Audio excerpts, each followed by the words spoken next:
Higit sandaang pinutol na kable ng internet ang bumungad sa mga residente ng Barangay 35 sa Maypaho, Caloocan kahapon.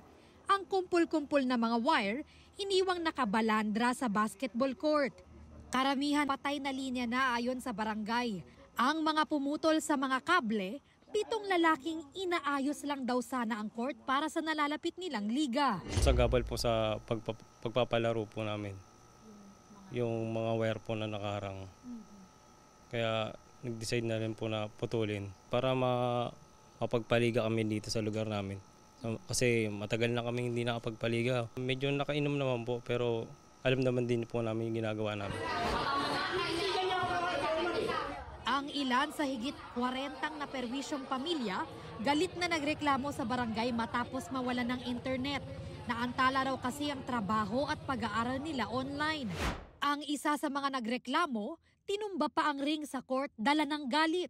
Sa sobrang sama ng loob niya, tinumba niya. Kaya nabasag yung fiberglass. Ang katwiran niya, bugso ng damdamin dahil nagtatrabaho siya, nawalan siya ng internet. Kaya natumba niya yung court. Wala raw permit ng barangay ang pag-aayos sa court para sa liga kabilang na ang ginawang pagputol sa mga kable.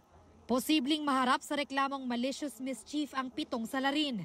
Pero ayon sa barangay, pinag-uusapan pa kung paano sila mapananagot habang pinaparestore ang mga bumagsak na linya ng internet. Humihingi po kami ng pasensya sa mga taong naapektuhan.